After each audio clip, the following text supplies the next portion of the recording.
Hello and welcome back to wings एकोडान। दोस्तों, last दो वीडियो से मैं आपको बता रहा हूँ ट्रेडिंग अकाउंट के बारे में।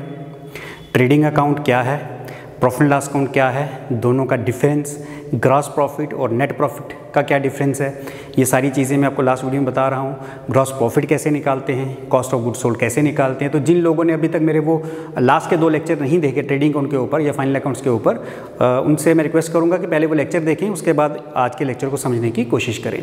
तो दोस्तों, ये चीज़ें मैंने आपको करवाई, इसमें कुछ क्वेरीज आई। तो सबसे पहले आज के सेशन में हम उन क्वेरीज को ले लेते हैं, उसके बाद हम आज का सेशन शुरू करेंगे। तो दोस्तों, सबसे पहली जो क्वेरी है ये मिस्टर महाजन है, इनका क्वेश्चन है कि डेबिट बैलेंस और डेबिट में डिफरेंस क्या है। दोस्तों, डेबिट बैलेंस मैं आपको पहले सिखा चुका हूँ। जब हम कोई अकाउंट बनाते हैं, दोस्तों कोई भी अकाउंट मान लो ये है, जब मैंने एक अकाउंट बनाया तो आपको पता है इसकी दो साइड्स होती हैं। एक साइड कहलाती है डेबिट, एक साइड कहलाती है क्रेडिट। फॉर्मूला आपको पता ही है, पर्टिकुलर अमाउंट ही हम डालते हैं। तो हमें क्या करना होता है, कुछ हमारी जो एंट्रीज़ हैं वो डेबिट साइड में आती हैं, कुछ एंट्रीज क्रेडिट साइड में आती है। ये आपको याद होगा, जर्नल से हम लेजर्स बनाते हैं तो कुछ एंट्री हमारी डेबिट साइड में आती हैं, कुछ एंट्रीज हमारी क्रेडिट साइड में आती हैं। बाद में जब हम सारी एंट्रीज डाल देते हैं तो फिर इसका टोटल करते हैं। उसमें ऐसा होता है कई बार डेबिट साइड बड़ी होती है, कई बार क्रेडिट साइड बड़ी होती है, कई बार दोनों साइड्स बराबर भी होती हैं। तो अब मान के चलता हूँ कि ये जो डेबिट साइड में मैंने जितनी भी ट्रांजेक्शन की, मान लो उसका टोटल है 200, और जो क्रेडिट साइड में मैंने ट्रांजैक्शन की, मान लो उसका टोटल है 160। तो हमें दोनों साइड्स को बैलेंस करना होता है। बैलेंस कैसे करना है, जो साइड बड़ी है वही बैलेंस हमें यहाँ लाना है।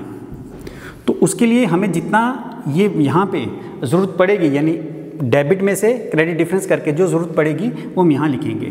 तो 160 और 40 यानी हमारा बैलेंस कितना है, 200। तो ये दोनों साइड्स आपके बराबर होगी। पहले तो बैलेंस करना सीखना है आपको कि आपकी जो साइड बड़ी है उसमें से छोटी वाली साइड का टोटल निकालो, जो आया यहाँ लिखो, ताकि दोनों साइड्स पहले बराबर हो जाएं।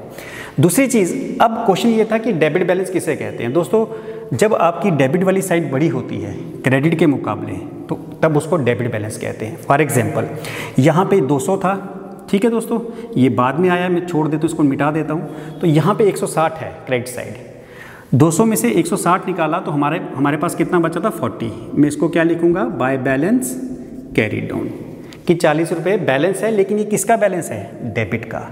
जब जो साइड बड़ी होती है हम उसका बैलेंस लिखते हैं, उसका बैलेंस बोलते हैं। अगर डेबिट साइड बड़ी है तो हम इसको बोलेंगे डेबिट बैलेंस, अगर क्रेडिट साइड बड़ी होगी तो बोलेंगे क्रेडिट बैलेंस। अब आपके मन में एक क्वेश्चन आएगा कि मैंने 200 रुपया डेबिट बैलेंस है लेकिन उसको यहाँ क्यों लिखा। दोस्तों, क्योंकि हमें दोनों साइड्स बराबर करनी होती हैं। अब बराबर करने के लिए हमें जो साइड छोटी है दूसरे के मुकाबले, और जितना बैलेंस कम है वो यहाँ लिखना पड़ता है। लेकिन उसका मतलब ये नहीं होता कि ये क्रेडिट है, ये डेबिट का ही बैलेंस है। देखो, 200 में से 160 आपने निकाला तो ये 40 पे किसके बचे, इसी के बचे ना, डेबिट साइड वाले के ही बचे। तो इसलिए इसको डेबिट बैलेंस बोलते हैं। हालांकि आता ही क्रेडिट साइड में है, लेकिन बैलेंस किसका होता है, डेबिट का, क्योंकि इसी का, इस 200 रुपये का ही ये 40 रुपये जो हिस्सा है वो बचा हुआ है। तो इसको हम डेबिट बैलेंस बोलेंगे, लेकिन लिखते हमेशा उल्टा, क्रेडिट साइड में लिखते हैं। इसी तरह जो क्रेडिट बैलेंस होता है उसको डेबिट साइड में लिखते हैं, क्योंकि जो साइड बड़ी है उसी का बैलेंस दूसरी साइड में आएगा। फॉर एग्जाम्पल, सपोज करो कि अब यहाँ पे जो टोटल है वो 300 है और यहाँ का टोटल था 200। अब आपके सामने कौन सी साइड बड़ी है, क्रेडिट साइड। तो सबसे पहले तो इसको क्रेडिट बैलेंस बोलेंगे। ये 300 है, 200 इसमें से माइनस किया तो बैलेंस कितना बचा, 100। तो ये जो 100 रुपीज़ हैं ये कौन सा बैलेंस है, क्रेडिट बैलेंस, क्योंकि क्रेडिट साइड बड़ी है तो ये उसी का बैलेंस है। क्योंकि 300 में से क्रेडिट बैलेंस में से 200 मैंने डेबिट के माइनस कर लिए हैं, तो ये किसका बचा हुआ है, 100 क्रेडिट का ही बचा हुआ है, तो इसको बोलेंगे क्रेडिट बैलेंस। लेकिन अगेन लिखेंगे हम इसको दूसरी साइड, उल्टी साइड, डेबिट बैलेंस में। तो याद रखो, क्रेडिट बैलेंस का जो बैलेंस होता है हम उसको उल्टी साइड लिखते हैं, क्रेडिट का डेबिट में लिखते हैं, और डेबिट वाला कहाँ लिखते हैं, क्रेडिट में। आई होप ये आपको क्लियर आ गया। और उनका दूसरा क्वेश्चन ये था कि डेबिट किसे कहते हैं। दोस्तों, डेबिट, अगर आप सिंपल डेबिट की बात कर रहे हो तो debit is the left hand side of the account. हमने ये जो भी अकाउंट बनाया है, कोई भी अकाउंट है ये, चाहे ये सेल्स अकाउंट है, परचेज अकाउंट है, या कोई भी अकाउंट है, तो किसी भी अकाउंट की जो डेबिट साइड होती है, लेफ्ट हैंड साइड होती है, उसको डेबिट बोलते हैं। डेबिट क्या है, left hand side of the account. Credit क्या है, right hand side of the account. तो ये मैं आपको पहले भी क्लियर कर चुका हूँ। आई होप आपने वो वीडियो देखी होगी, नहीं देखी तो प्लीज़ पहले वो देख लें। चलिए दोस्तों, नेक्स्ट चीज़, तसीर अहमद, दोस्तों इनका क्वेश्चन था कि डायरेक्ट और इनडायरेक्ट एक्सपेंस में सैलरीज एंड सैलरीज इनमें फ़र्क क्या है। चलिए दोस्तों इसके बारे में डिस्कस कर लेते हैं। देखिए दोस्तों, मैंने आपको कहा था कि जब हम अपने फाइनल अकाउंट्स मेंटेन करते हैं, यानी जिसमें हमें पता चलता है कि कितना प्रॉफिट हुआ, उसमें हम अपने जो फाइनल अकाउंट्स को 3 हिस्सों में बांटते हैं। पहले में हम ट्रेडिंग अकाउंट निकालते हैं, बनाते हैं, उसके बाद उसमें हमें ग्रॉस प्रॉफिट के बारे में पता चलता है, फिर हम प्रॉफिट लॉस अकाउंट बनाते हैं, उसमें हमें नेट प्रॉफिट के बारे में पता चलता है, और उसके बाद हम बैलेंस शीट बनाते हैं। दोस्तों जो पहले 2 हिस्से हैं ट्रेडिंग अकाउंट और प्रॉफिट लॉस अकाउंट, इसमें हम अपने एक्सपेंसेस सारे निकालते हैं, जितनी इनकम से उसमें से सारे एक्सपेंस निकालते हैं। और एक्सपेंस हैं 2 तरह के, कौन कौन से मैंने आपको बताया था। एक होते हैं डायरेक्ट एक्सपेंस और दूसरे होते हैं इनडायरेक्ट एक्सपेंस।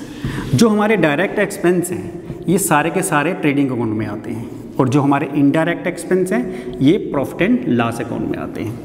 ये मैं आपको पहले वीडियो में क्लियर कर चुका हूँ कि डायरेक्ट एक्सपेंस किसे कहते हैं और इनडायरेक्ट एक्सपेंस किसे कहते हैं। अगर किसी ने वीडियो नहीं देखा, उससे पहले वाला वीडियो देख लो, समझ आ जाएगा कि डायरेक्ट और इनडायरेक्ट में क्या फ़र्क है। अब इनका क्वेश्चन ये था कि एक होता है वेजेस एंड सैलरीज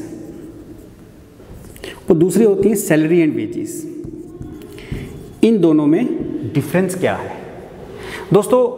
सबसे पहले मैं आपको बता दूं, हम सिंपली पहले वेजेस और सैलरी की अलग अलग बात कर लेते हैं। वेजेस हमेशा ट्रेडिंग अकाउंट में आएंगी और सैलरी हमेशा प्रॉफिट एंड लॉस अकाउंट में आती है। पहले तो मैं आपको इंडिविजुअली बता दूं, क्योंकि जो वेजेस हैं ये हमारा डायरेक्ट एक्सपेंस है, यानी वेजेस यानी वो वर्कर्स जिनको हम आवर्स के हिसाब से यानी घंटों के हिसाब से पैसे देते हैं। तो मोस्टली ये फैक्ट्री वर्कर्स होते हैं जो हमारी फैक्ट्री में हमारी किसी प्रोडक्ट की मैन्युफैक्चरिंग में हमारी हेल्प करते हैं। तो ये हमारा एक तरह का मैन्युफैक्चरिंग या प्रोडक्शन का एक्सपेंस है। मैंने बता दिया था कि डायरेक्ट एक्सपेंस मतलब जो हमें किसी प्रोडक्ट बनाने में जो खर्चा आया, तो वेजेस हम उनको देते हैं, तो ये डायरेक्ट है। और सैलरीज किनको देते हैं?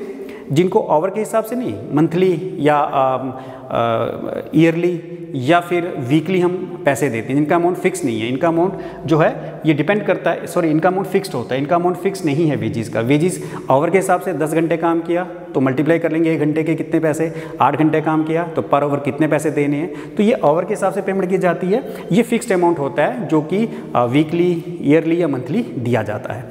तो ये हमारे इनडायरेक्ट एक्सपेंस में आता है, क्योंकि ये फैक्ट्री लेबर नहीं है, ये होते हैं जो ऑफिस में लोग, एडमिन में जो लोग काम कर रहे हैं उनको हम सैलरी देते हैं। अब क्वेश्चन ये था कि अगर आपके क्वेश्चन में ऐसे आया है वेजेस एंड सैलरीज और सैलरी एंड वेजेस, कई बार ये इकट्ठा लिखा हुआ आता है, तब हम इसको इसकी क्या ट्रीटमेंट लेंगे। दोस्तों अगर क्वेश्चन में लिखा है वेजेस एंड सैलरीज, तो वेजेस एंड सैलरीज आपके ट्रेडिंग अकाउंट में आएंगी, इसका रीज़न भी बताऊंगा। और अगर सैलरीज एंड वेजेस हैं तो वो आएंगी प्रॉफिट एंड लॉस अकाउंट में। क्यों? देखो दोस्तों, वेजेस एंड सैलरीज, जब हम बात करते हैं वेजेस एंड सैलरीज, तो ये दोनों का टोटल है, यानी वेजेस भी हैं और इसमें सैलरीज भी हैं।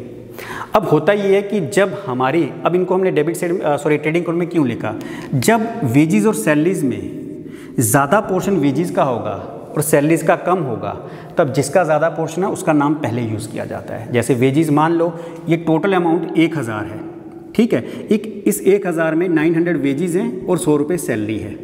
तो क्योंकि वेजेस हमारी ज़्यादा हैं तो हम इसको ऐसे लिखेंगे वेजेस एंड सैलरीज, क्योंकि वेजेस का अमाउंट ज़्यादा है।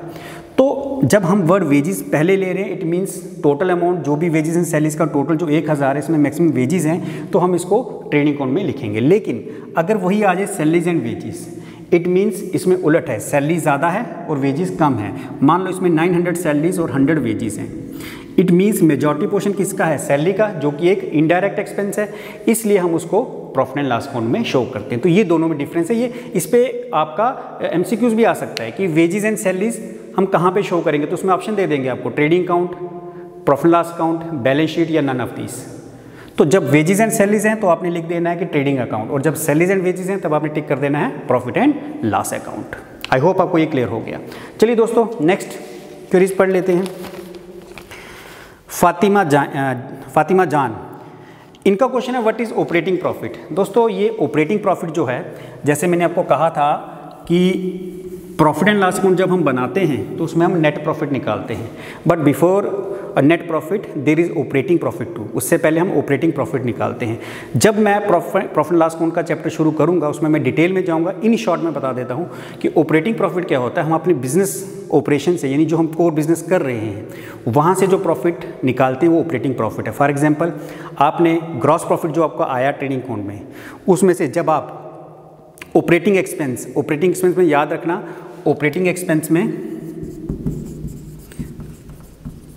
एडमिनिस्ट्रेशन, एडमिन लिखा है मैंने शॉर्ट में, admin plus selling and distribution expense आते हैं, सेलिंग एंड डिस्ट्रीब्यूशन एक्सपेंस। दोस्तों याद रखना कि ऑपरेटिंग में administration plus selling and distribution expense आते हैं। तो ग्रॉस प्रॉफिट में से जब हम अपने ऑपरेटिंग एक्सपेंस जिसमें कि एडमिनिस्ट्रेशन और सेलिंग एंड डिस्ट्रीब्यूशन एक्सपेंस आए, याद रखना एडमिनिस्ट्रेशन और सेलिंग एंड डिस्ट्रीब्यूशन एक्सपेंस में क्या क्या आता है ये मैं आपको अभी बताऊंगा जब प्रॉफिट लॉस अकाउंट कराऊंगा। इन शॉर्ट, ग्रॉस प्रॉफिट में से हमने ये दोनों निकाले, एडमिनिस्ट्रेशन एंड सेलिंग और डिस्ट्रीब्यूशन एक्सपेंस तीनों, तो जो बचेगा वो हमारा ऑपरेटिंग प्रॉफिट है। उसके बाद जो हमारे बाकी के एक्सपेंस हैं जब हम वो निकालेंगे तो नेट प्रॉफिट आएगा। सो अभी आप इतना ही समझो कि ऑपरेटिंग एक्सपेंस में से हम अपने ऑपरेटिंग एक्सपेंस निकालते हैं, जो कि क्या होता है एडमिनिस्ट्रेशन, सेलिंग और डिस्ट्रीब्यूशन एक्सपेंस, तो हमारा ऑपरेटिंग प्रॉफिट आता है। बाकी डिटेलिंग नेट प्रॉफिट कब आता है, जब प्रॉफिट लॉस अकाउंट शुरू करूँगा पूरी डिटेल में आपको बता दूंगा। चलिए दोस्तों, नेक्स्ट क्वेरी है Iqra Yaseen, what is adjusted purchase, ये कहाँ पे शो होती है, ट्रेडिंग अकाउंट या प्रॉफिट लॉस अकाउंट। ये इंटरेस्टिंग क्वेश्चन है, इसके बारे में मैं आपको थोड़ा डिटेल में करवाऊंगा दोस्तों कि एडजस्टेड परचेज क्या है। वैसे तो मैं इसको करवा चुका हूँ एक बार पहले, एडजस्टेड परचेज। क्वेश्चन ये है कि एडजस्टेड परचेज क्या है। दोस्तों एडजस्टेड परचेज मतलब वो परचेज जिसमें हम अपना ओपनिंग स्टॉक और क्लोजिंग स्टॉक एडजस्ट कर चुके हैं। याद होगा आपको ओपनिंग स्टॉक का मैंने क्या मतलब बताया था, क्लोजिंग स्टॉक का क्या मतलब बताया था, पिछला वीडियो देख लो। मतलब ये जो एडजस्टेड परचेज कैसे आती है, यानी एडजस्टेड परचेज निकालने का जो फॉर्मूला है वो है opening stock plus purchases minus closing stock. ये है आपका एडजस्टेड परचेज का फॉर्मूला कि एडजस्टेड परचेज कैसे निकालते हैं। तो ये तो हो गया एक तो फॉर्मूला, क्योंकि ये भी आपका एक एमसीक्यू बन सकता है कि एडजस्टेड परचेज के लिए आपको कुछ फिगर्स दे देंगे, आपको कहेंगे एडजस्टेड परचेज की एक्चुअल फिगर क्या है और नीचे 4 आपको ऑप्शन दे देंगे, तो आपको ये फॉर्मूला आना चाहिए एडजस्टेड परचेज निकालने का। अच्छा, अब इसकी ट्रीटमेंट क्या है दोस्तों, देखो इसको मैं थोड़ा सा आपको डिटेल में करके दिखाता हूँ। ये आपका मान लो ट्रेडिंग अकाउंट है, प्रैक्टिकली करके प्रूव करता हूँ, ऐसे समझाने से आपको समझ नहीं आएगा। मैं मान लेता हूँ कि ये जो ओपनिंग स्टॉक है ये 10,000 है, ये परचेज 30,000 है और ये जो क्लोजिंग स्टॉक है ये 5,000 है। दोस्तों अगर आप इसका टोटल करो, ओपनिंग स्टॉक 10, परचेज 30, 30 और 10 हो गया 40, क्लोजिंग स्टॉक 5,000 क्योंकि माइनस करना है तो हमारे पास बचेगा 35,000। ये हमारी एडजस्टेड परचेज है। एक क्वेश्चन मैं करूँगा पूरा चीज़ें लेके, ओपनिंग स्टॉक क्लोजिंग स्टॉक को लेके, एक मैं करूँगा एडजस्टेड परचेज के साथ। सिंपल मान लो अगर हमें ओपनिंग स्टॉक परचेज अलग से दिए हैं तो देखो आप ओपनिंग स्टॉक कितना है, ओपनिंग स्टॉक आप लिखोगे 10,000, परचेज कितनी है आप लिखोगे 30,000 और क्लोजिंग स्टॉक यहाँ पे आएगा वो कितना है, वो है 5,000। जब हम किसी चीज़ को, जब हम किसी अकाउंट को बैलेंस करते हैं तो हम क्या करते हैं, जो साइड बड़ी है उसका टोटल कर लेते हैं। अब देखो दोस्तों अगर मैं इस साइड का टोटल करूँ, ये कितना है 40 और इसमें से ये साइड हमेशा माइनस करते हैं ना, इस साइड में से हमेशा ये साइड माइनस या फिर इस साइड में से ये साइड माइनस, ये टोटल कितना है 5। अगर मैं 40 में से ये 5 माइनस कर दूँ तो 35,000 बचेगा। इसका मतलब ये साइड इस साइड से 35,000 बड़ी है, यही किया मैंने। 40,000 था, इस साइड का टोटल 5 मैंने निकाल दिया। इट मीन्स जो 35,000 बचा ये बताएगा कि ये साइड इस साइड से बड़ी है 35,000। तो हम इसको ऐसे लिखें, ये हो गया कि जब आपने ओपनिंग स्टॉक, परचेज और क्लोजिंग स्टॉक पूरा लिखा। लेकिन अगर क्वेश्चन में एडजस्टेड परचेज है तो ना आपने ओपनिंग स्टॉक लिखना है ना क्लोजिंग स्टॉक लिखना है, सिर्फ एडजस्टेड परचेज लिखनी है, तब भी आपका आंसर कितना आएगा 35। आप देख लो, मैं ये हो गया सिंपल तरीके से। अब हम करते हैं कि अगर एडजस्टेड परचेज दी है, हटा दो ये सारे, आपको सिंपल एडजस्टेड परचेज दी है कितनी 35,000। एडजस्टेड परचेज कितनी है दोस्तों? 35,000। अब आप देखो पहले भी यही आंसर आया था, 35,000 ही आया था ना, ये साइड बड़ी, अब भी वही है, फ़र्क कोई नहीं पड़ा। क्यों?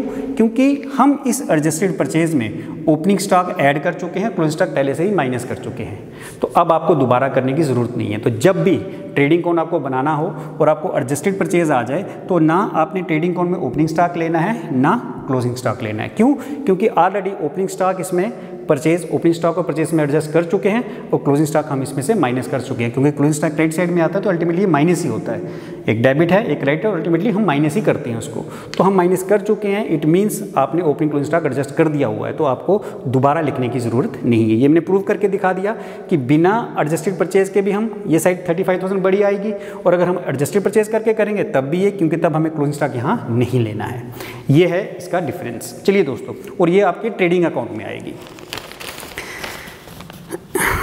हाँ जी,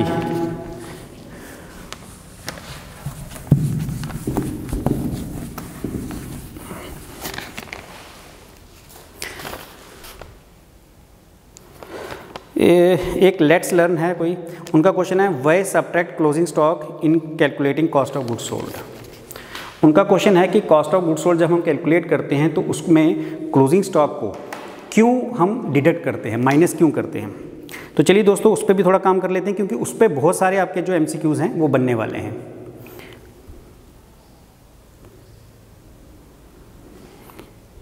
चलिए दोस्तों, अब इनका क्वेश्चन था कि जब हम कॉस्ट ऑफ गुड्स सोल्ड निकालते हैं, लास्ट उसमें वीडियो में मैंने बताया था कि जब हम कॉस्ट ऑफ गुड्स सोल्ड निकालते हैं तो उसमें मैंने बताया था कि क्लोजिंग स्टॉक जो है माइनस करते हैं। क्यों करते हैं, रीज़न बताता हूँ दोस्तों। आपका ये ट्रेडिंग अकाउंट है,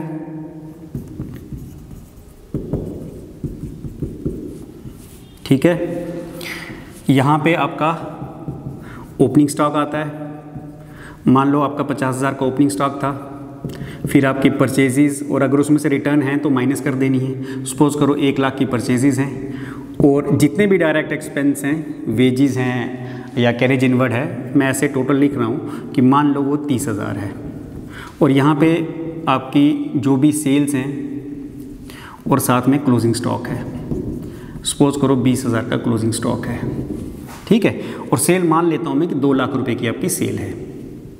ये मैं अपने से अज्यूम कर रहा हूँ, ऐसे ही फिगर्स आपको दी होंगी, आपको सारी चीज़ें दी होंगी, और आपको पूछा जाएगा, वहाँ पे फिगर्स दी होंगी कि इसमें से कॉस्ट ऑफ गुड्स सोल्ड निकालो, या फिर ग्रॉस प्रॉफिट निकालो, या ओपनिंग स्टॉक निकालो, या परचेजेस निकालो, या क्लोजिंग स्टॉक निकालो। एक ही फॉर्मूला दिखा दूंगा जिसमें सारी चीज़ें निकल जाएंगी आपकी। चलिए दोस्तों, सबसे पहले अगर हम ग्रॉस प्रॉफिट निकाल रहे हैं तो ये 2,20,000 है। इस 2,20,000 में से मैं ये माइनस कर लूँगा 1,80,000, 1,50,000 और 30, 1,80,000, तो मेरा ग्रॉस प्रॉफिट आ गया 40,000, वो मैं यहाँ लिख दूँगा। अब जो क्वेश्चन मैंने ये शुरू करवाया, मैंने आपको इसमें ये समझाना है कि कॉस्ट ऑफ गुड्स सोल्ड में क्लोजिंग स्टॉक माइनस क्यों करते हैं। सबसे पहले हम कॉस्ट ऑफ गुड्स सोल्ड कैसे निकालते हैं, उसका फॉर्मूला क्या था, opening stock plus purchases plus direct expense minus closing stock, ये था इसका फॉर्मूला। तो दोस्तों, अगर मैं ओपनिंग स्टॉक ले लूँ 50,000, परचेज ले लूँ 1 लाख, डायरेक्ट एक्सपेंस ले लूँ 30,000 और क्लोजिंग स्टॉक ले लूँ 20,000, तो मेरी कॉस्ट ऑफ गुड्स सोल्ड आ जाएगी 1,50,000 और 30,80 में से 20 गए 1,60,000।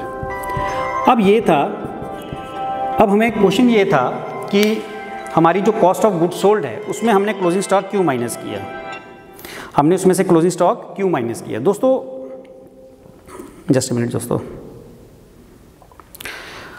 हमने क्लोजिंग स्टॉक क्यों माइनस किया, रीज़न ये सबके दिमाग में आया होगा। देखो, अगर आप इस लाइन को पढ़ोगे ना, इसी में इसका आंसर भी छिपा हुआ है।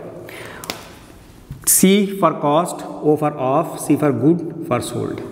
ये जो सोल्ड है क्या मतलब है, कॉस्ट ऑफ गुड्स सोल्ड, यानी आपने जो गुड्स बेची उसकी कॉस्ट क्या है।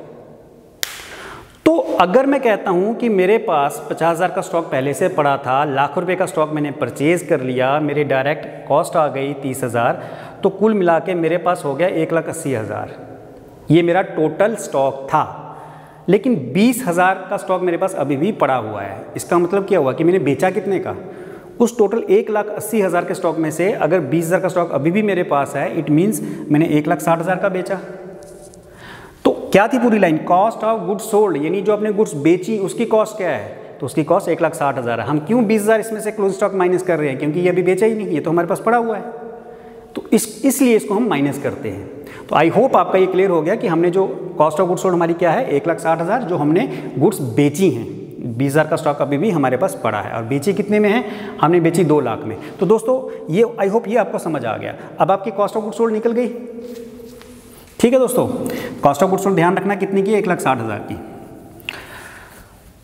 अब अगर आपको ग्रॉस प्रॉफिट निकालना है, आपके पास कॉस्ट ऑफ गुड्स सोल्ड है, तो आप ऐसे भी निकाल सकते हो ना, 40,000 है ना, देखो मैं निकालता हूँ अभी, sales minus cost of goods sold कर लो, यही आपका ग्रॉस प्रॉफिट आ जाएगा। आप इसको अकाउंट फॉर्म में कर लो, ये फॉर्मूला लगा लो, दोनों से आंसर एक ही आएगा। आपको ये नहीं बनाना होगा, आपके ऐसी फिगर्स देंगे MCQs में, आपको उसके हिसाब से चलना है। तो अगर मैं सेल ले लेता हूँ 2 लाख रुपए की, जो कि मुझे ऊपर मैंने ली है, और कॉस्ट ऑफ गुड्स सोल्ड थी मेरी 1,60,000, तो कितना ग्रॉस प्रॉफिट है, 40,000 का। ये देखो, अब देखो इसमें से आपके क्या क्या क्वेश्चंस बन सकते हैं। अभी मुझे किसी ने कहा था इसी में कि क्लोजिंग स्टॉक निकालना है या बाकी चीज़ें निकालनी है, तो चलिए हम इसी फॉर्मूले को लेके बाकी सारी चीज़ें निकाल सकते हैं। देखो दोस्तों, हमने ये सीखी कॉस्ट ऑफ गुड्स सोल्ड निकालना, लेकिन ये सिर्फ एक फॉर्मूला ही नहीं, इससे ये सारी चीज़ें निकल सकती हैं। आपके पास कॉस्ट ऑफ गुड्स सोल्ड निकालने का सेम फॉर्मूला, अगर आपके पास कॉस्ट ऑफ गुड्स सोल्ड पहले से है, क्वेश्चन में कई बार गिवन होगी, आप ओपनिंग स्टॉक भी निकाल सकते हो, आप परचेज भी निकाल सकते हो, आप डायरेक्ट एक्सपेंस भी निकाल सकते हो, आप क्लोजिंग स्टॉक भी निकाल सकते हो।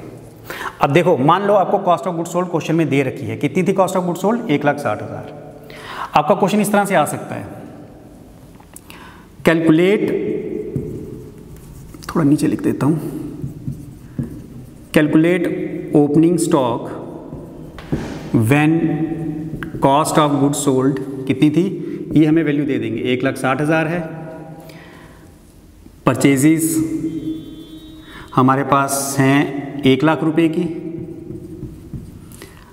डायरेक्ट एक्सपेंस हमारे पास हैं, डायरेक्ट एक्सपेंस थे 30,000 के, और क्लोजिंग स्टॉक हमारे पास है, क्लोजिंग स्टॉक है हमारे पास 20,000 का। इस तरह से ये आपका एक क्वेश्चन बन सकता है। और क्या पूछा हमें, कैलकुलेट ओपनिंग स्टॉक, हमें ओपनिंग स्टॉक निकालना है। तो जैसे मैंने आपको कहा कि आपको 4 ऑप्शंस दे देंगे, ठीक है दोस्तों, आपको 4 ऑप्शन दे देंगे। अब आपका फॉर्मूला क्या है, मैंने कहा कि अगर कॉस्ट ऑफ गुड्स सोल्ड आपको गिवन है क्वेश्चन में ही, तो इनमें से कोई भी चीज़ आप निकाल सकते हो। चलो वैल्यू पुट करके देखते हैं। कॉस्ट ऑफ गुड्स सोल्ड हमने अभी निकाली थी, या क्वेश्चन में गिवन होगी। हमारे पास कॉस्ट ऑफ गुड्स सोल्ड है 1,60,000, इसकी वैल्यू पुट करते जाओ, 1,60,000 is equal to opening stock हमें निकालना है, इसको हम एज इट इज़ रहने देंगे, प्लस परचेजेस हमें क्वेश्चन में गिवन होंगी 1,00,000 रुपये की, ये सारी वैल्यूज आपको गिवन होंगी। डायरेक्ट एक्सपेंस हमें गिवन है 30,000 के, और क्लोजिंग स्टॉक हमारा माइनस करना है जो, वो है हमारे पास 20,000 का। अब अगर इस इक्वेशन को अगर आप सॉल्व करो तो देखो, 1,60,000, 1,30,000, दोनों का टोटल 20, कितना हो गया, 1,50,000। ये टोटल कर लिया, 1,00,000 और 1,30,000 और 20, सॉरी ये माइनस करना है, तो ये हो गया 1,30,000 माइनस 20, यानी 1,10,000, वो आप यहाँ ले लोगे। तो आपके पास जो ओपनिंग स्टॉक है वो आ जाएगी, उसकी वैल्यू कितनी वैल्यू आई, 1,60 में से 1,10, 50,000 is equal to opening stock. तो यही हमारा क्या था, ओपनिंग स्टॉक था। आपने इससे पहले मैंने लिखा था। तो इस तरह से आपने ओपनिंग स्टॉक निकालना है, और आपको ऑप्शन ऐसे आ जाएंगे कि ओपनिंग स्टॉक की वैल्यू मान लो 1,10,000 बोल देगा, या फिर बी बोल देगा 50,000, सी बोल देगा 1,00,000 या 90,000, कुछ भी, मतलब कुछ भी वैल्यूज़। तो आपको एक्चुअल वैल्यू निकालनी है, सिर्फ आपको ये फॉर्मूला याद रखना है, cost of goods sold plus is equal to opening stock plus purchases plus direct expense minus closing stock. तो आप इसमें से अगर आपके पास कॉस्ट ऑफ गुड्स सोल्ड है, अगर कॉस्ट ऑफ गुड्स सोल्ड निकालनी है तो ये फॉर्मूला, और अगर कॉस्ट ऑफ गुड्स सोल्ड है और बाकी इनमें से कोई एक चीज़ मिसिंग है और बाकी वैल्यूज़ हैं, तो आप इजीली वो वैल्यू कैलकुलेट कर सकते हो। आपको फॉर्मूला आना चाहिए, बस एक ही फॉर्मूला याद करने की जरूरत है आपको। इसमें सब चीज़ें निकल जाएंगी, कॉस्ट ऑफ गुड्स सोल्ड भी निकल जाएगी, opening stock, purchase, direct expense, closing stock सब निकल जाएगा। और अगर आपको सेल्स निकालनी है, ग्रॉस प्रॉफिट निकालना है, तो मैंने बताया था sales minus cost of goods sold. तो आपको देखो एक ही फॉर्मूले से आप कितने क्वेश्चंस निकाल सकते हो। तो इस तरह से आपके एमसीक्यू ज़्यादा आएंगे, आपको ट्रेडिंग अकाउंट बनाना नहीं आएगा। आपको ऐसी वैल्यूज़ दी होंगी, आपको डिफरेंट चीज़ें पूछ सकते हैं, ग्रॉस प्रॉफिट या फिर cost of goods sold, opening stock, purchases, तो ये चीज़ें आपको याद रखनी है। चलिए दोस्तों,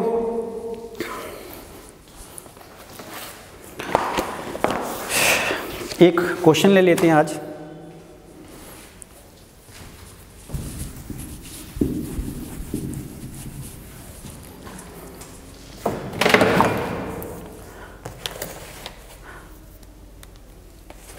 दोस्तों एक क्वेश्चन है,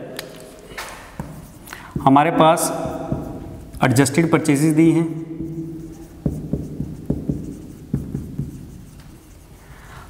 एडजस्टेड परचेज है हमारे पास 6,60,000 की।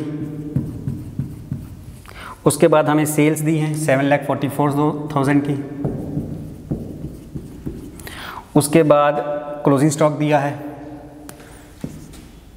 क्लोजिंग स्टॉक 50,400 का।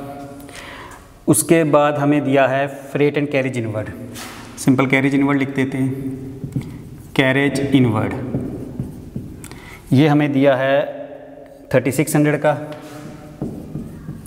और वेजीज हमें दी हैं 6,000 की, और कैरेज आउटवर्ड दे दिया है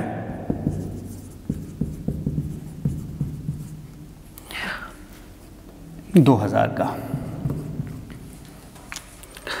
अब देखो दोस्तों, इस क्वेश्चन में हमें पूछा हुआ है ग्रॉस प्रॉफिट के बारे में, हमें कैलकुलेट करना है gross profit, calculate gross profit. देखिए दोस्तों, अब आपके सामने मैं एक ट्रेडिंग अकाउंट बना रहा हूं। परचेज हमें एडजस्टेड है, आज ही के सेशन में बताया कि जब एडजस्टेड परचेज दी हूं तो ट्रेडिंग अकाउंट में ना आपने ओपनिंग स्टॉक लेना है ना क्लोजिंग, तो मैं सिंपल यहां पे क्या लूँगा, क्योंकि ओपनिंग और क्लोजिंग स्टॉक इसमें एडजस्ट कर चुके हैं हम, तो एडजस्टेड परचेज आ गई 6,60,000। उसके बाद दोस्तों सेल्स आपकी क्रेडिट साइड में आती है 7,44,000। उसके बाद दोस्तों क्लोजिंग स्टॉक नहीं लेना, क्यों, एडजस्टेड परचेज ली है। अगर परचेज लेते, सिर्फ परचेज होता तो क्लोजिंग स्टॉक हम ले लेते, तो ये नहीं लेना, कंफ्यूज करने के लिए दे सकते हैं। Carriage inward, carriage inward 3600, carriage inward का मतलब बताया था, जो हम रॉ मटेरियल खरीदते हैं उसको फैक्ट्री तक पहुंचाने में जो किराया हमारा लगता है वो कैरेज इनवर्ड है। वेजिस, ये भी मैंने बताया, डायरेक्ट एक्सपेंस जो अपने फैक्ट्री एम्प्लॉइज़ को हम देते हैं, वर्कर्स जो जिनको हम आवरली बेस पे पेमेंट करते हैं। कैरेज आउटवर्ड नहीं आएगा, क्योंकि कैरेज आउटवर्ड का मतलब जब प्रोडक्ट एक बार बन के तैयार हो गया तो उसको मार्केट में डिस्ट्रीब्यूट करना, तो क्योंकि वो प्रोडक्ट के बनने के बाद का खर्चा है तो वो इनडायरेक्ट है, प्रॉफिट एंड लॉस अकाउंट में आएगा। दोस्तों एक चीज़ मैं आपको बता दूं कि बहुत सारे बच्चे ना मुझे क्वेश्चंस पूछते हैं बीच में, कि जैसे मैंने एक लास्ट वीडियो में करवाया था कि कैरेज ऑन सेल नहीं आएगा, तो किसी ने मुझे पूछा कि सर कैरेज ऑन सेल नहीं है, क्यों नहीं आ रहा। दोस्तों जब भी मैं किसी चीज़ को बताता हूँ कि ये चीज़ आएगी और ये चीज़ नहीं आएगी, रीज़न भी बताता हूँ साथ में, वो रीज़न वहीं पे होता है। बच्चे क्या करते हैं स्टूडेंट्स, कि वीडियो शायद स्किप करते हैं और बीच में सुनते नहीं है कि मैंने बोला क्या है। तो ये आप पूरा सुना करो, ऐसी क्वेरीज मैं नहीं लूँगा जिनमें मैं बता चुका हूँ, तो आप पूरा वीडियो सुना करो कि उसमें मैंने बोला क्या, क्यों नहीं ली, मैं हमेशा रीज़न बताता हूँ, क्यों लेता हूँ उसका भी रीज़न बताता हूँ, क्यों नहीं लेता उसका भी रीज़न बताता हूँ। तो पहले पूरा वीडियो सुना करो, उसके बाद मुझे कमेंट सेक्शन में कोई प्रॉब्लम आए फिर बोलो, उसके मैं रिप्लाई करूँगा आपको। तो अब देखो कैरेज आउटवर्ड मैंने नहीं लिया क्योंकि इनडायरेक्ट एक्सपेंस है, क्यों ये भी बता दिया। क्लोजिंग स्टॉक यहाँ लेना नहीं है, सिंपली आपको टोटल करना है। सिंपल मैंने कहा था जो साइड बड़ी है उसका टोटल पहले होगा, ये साइड बड़ी है, मैंने इसका टोटल देख लिया, ये 7,44,000 ही रहेगा। इसमें से दोस्तों जो छोटी वाली साइड है, क्रेडिट साइड में से डेबिट साइड माइनस करनी है, तो चलिए कर लेते हैं। 7,44,000 माइनस इसमें से 6,60,000 माइनस 3,600 और माइनस 6,000, तो ये सारा मैंने माइनस किया तो मेरा ग्रॉस प्रॉफिट कितना आ गया, 74,400। इस तरह से आपने ग्रॉस प्रॉफिट निकाल लेना है। अगर आप चाहते हो कि आप ये अकाउंट ना बनाना चाहो, आप दूसरे तरीके से भी कर सकते हो। आप सिंपल ये करो, आपको ग्रॉस प्रॉफिट निकालना है, आप सेल में से देखो, ऐसे भी निकल सकता है, जो भी सेल आई उसमें से आपने ये साइड माइनस की ना, minus adjusted purchase minus direct expense यानी कैरेज माइनस वेजिस, तो वो जो माइनस करके आएगा वो आपका ग्रॉस प्रॉफिट यही आ जाएगा 74,400। इस तरह से भी कर सकते हो, कोई ज़रूरी नहीं है कि आपको अकाउंट ही बनाना है। बेसिक पता होना चाहिए कि इस साइड में से इस साइड माइनस करने के बाद ही हमारा ग्रॉस प्रॉफिट आएगा। तो इस साइड में क्या क्या आता है, एक तो सेल्स आती है और एक क्लोजिंग स्टॉक आता है। तो क्लोजिंग स्टॉक इसमें नहीं था तो मैंने छोड़ दिया, अगर होता तो सेल्स और क्लोजिंग स्टॉक हम दोनों को टोटल करके डेबिट साइड में जो जो चीज़ें आनी है आपके दिमाग में, आपको तो पता ही है कि हाँ यार ये चीज़ें डेबिट वाली हैं, वो आप माइनस करोगे तो अल्टीमेटली आपका ग्रॉस प्रॉफिट वैसे भी आ जाएगा। ज़रूरी नहीं है कि आपको अकाउंट बनाना, आप ऐसे भी कर सकते हो। तो ये आपका इस तरह के क्वेश्चंस